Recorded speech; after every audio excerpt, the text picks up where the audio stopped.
Ag Life, presented by ADM Lloydminster. Hello everyone and welcome again to our agriculture show Ag Life. I'm Gerard Lampow and would you believe it's episode number 18. Take a bow everyone. So on the menu, more highlights from FCC Ignite in Camrose as I chat with the organizers, plus a conversation on blackleg in canola, that disease. And first, let's get another visit from our community partner, Archer Daniels Midland or ADM. John O'Donnell chats with us about dockage, damage, and grading canola.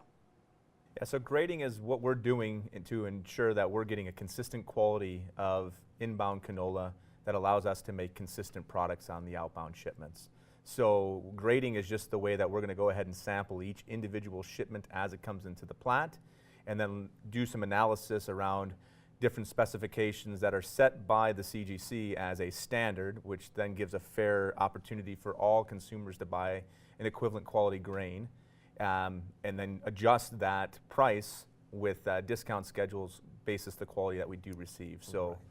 So those are all terms that producers understand. The Canadian Grain Commission sets these standards. But then, like yourselves at ADM, do you have like your own standard of how you grade, how you measure the quality of canola? Yeah, so then we then have a discount schedule which derives what we're willing to buy and then at what discount is the farmer going to receive versus his contract price basis that grade. So we're looking at three primary buckets: moisture, dockage, and then damage seed. Wow. And of course, one of the big issues, we're going to define all of those certainly, but one of the big issues this past harvest season here, and folks have been drying it out all over the holidays, has been the moisture level. Sure, yeah, moisture seems to be an issue nearly every year in some capacity. Moisture is important for us because we need to have a quality seed that we can run and extract the oil from. And if that moisture level gets too high, we can't do a proper job of extracting that oil.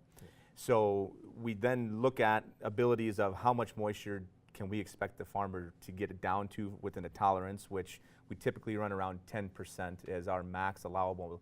But this year, due to the late weather that added a bunch of moisture right on the late harvest, we did extend that up. Really, I think we handled around 11 for most of the year, and we have now set some additional work in the plant to find a better way to handle some higher moisture seeds. So come next harvest, we think we'll be able to take 11 consistently and up and beyond that even potentially. Yeah, so there's still hope on the horizon for that. Back to the present situation then. So grading in terms of moisture level, there's also dockage and then damage. What exactly are we talking about when we say dockage and damage? Sure, dockage is just going to be foreign material found that is not canola in that sample. So anything that could be another oil seed that might be present or wheat that might be present if it's a multi-commodity farm, as well as just chaff and other material that just happens to naturally get into the sample and into the truck from the combining process. Damage focuses more on heat and green as the two primary buckets, but there's other damage that would be frost and sprouting and a few other items that could be covered under that other damage as well. Right. And then all of this, again, the reason why all of this is a concern, it affects the canola oil when you go to the grocery. Not just the grocery, it could be any process that we're doing because we also have a biodiesel plant as well, right? So depending on what level of refinement each plant is looking to do, different quality concerns cause different spec issues. So depending on whether you're making just a degummed oil for a market that has one spec or a fully refined oil for the grocery store, you have finer specs along each area of the process, but that upfront quality allows you to meet those parameters down the line. Yeah.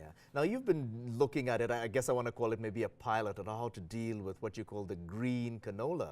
Yeah, green is not an issue every year, but this year we had a variety of weather events and even the wildfires that created some smog in some of the growing area for us. That's led to a little bit more green count that we're seeing from producers. We took some samples of that since harvest, and then we did run a small pilot program on that in December, and we are actually looking to try to expand that to a broader audience come January and beyond for the balance of the year to help take some of that off-quality specification and still find a market for our producers to be able to take that off the farm instead of them just being stranded with grain that they can't market. Yeah. Well, I'm glad you mentioned as well the wildfire situation, because that smog in September, that really slowed down harvest here, and it pushed things, and then the snow just pushed things even later there. Final 20 seconds then, John, to wrap your thoughts, grading, dockage, and damage overall. Yeah, just be upfront, and we always take samples, so we're always trying to give you the best idea of what quality you have on the farm. We did a lot of off-farm samples to give guys the best opportunity to segregate their bins to allow them to bring good quality to the market as possible. So always give us a call if you have any questions around it. We're happy to explain in more detail.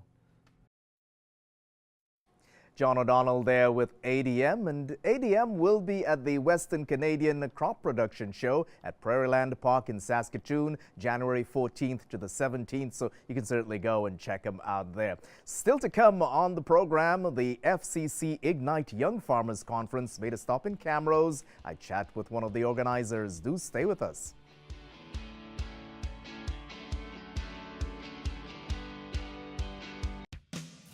This segment of Ag Life is brought to you by Webb's Machinery. Webb's Machinery, your New Holland dealer in Vermilion, Vegreville, and Lamont.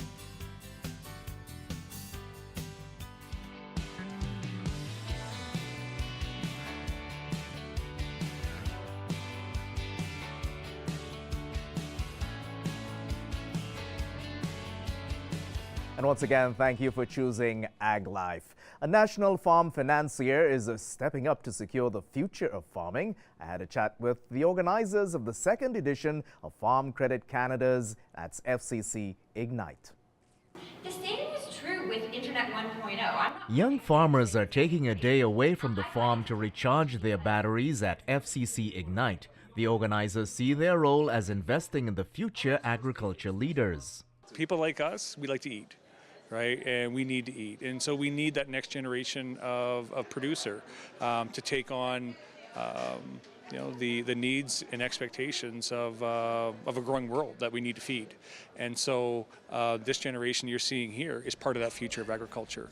Don Anderson has been with Farm Credit Canada for 20 years. The presenters tackled motivation and the technology changes facing the industry, as well as a conversation about mental wellness. The kids can introduce the parents to their classmates. Stress is in the workplace, stress is in our lives, and that stress is there. It's how do we manage it?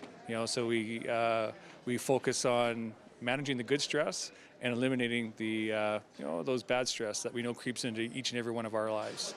Apart from the networking opportunities, this segment with Dr. George Sabungi was a big takeaway for participants. How important it is to fill your own bucket before you can be successful in anything else you strive for. And so how to focus on you, and that the success will follow. The generational transfer of farms is another important topic that some young farmers are facing as they are inheriting the family operation. You have the first generation that's been so heavily involved and built that, and the next generation is coming in, and there may be changes in direction and what that looks like, and understanding the psychology, the emotion that's all involved in transitioning a farm operation or any business of that nature. So the biggest challenges at that point, Gerard, aren't so much the finances and these pieces, which people focus on, managing tax and whatnot.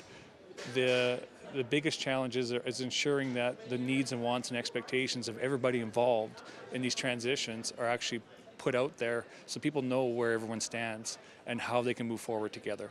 This is the second year of FCC Ignite across Canada, and it's being held in more locations. Last year we started small. We held 5 events across Canada, and this year I'm at a loss. I don't know how many we're actually doing, but I know in my area alone we're doing 3. So this is the first event in Camrose. We're also hosting one in Lethbridge at the beginning of February, and another one in early March in Langley, BC.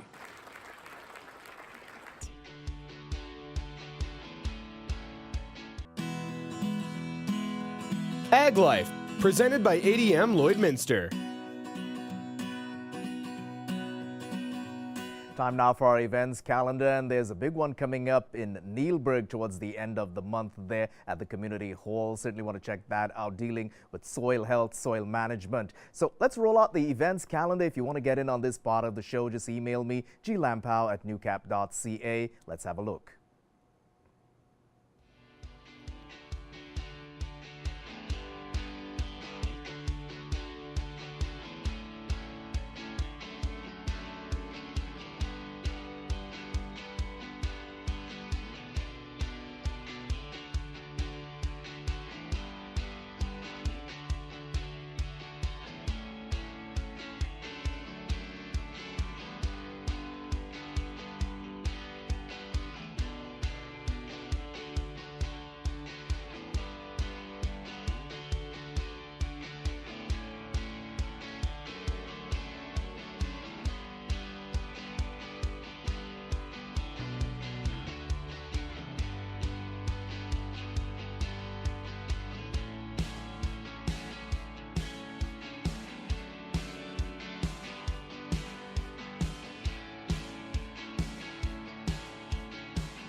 Well, that's a wrap on this edition of Ag Life. I'm Gerard Lampow. Take care.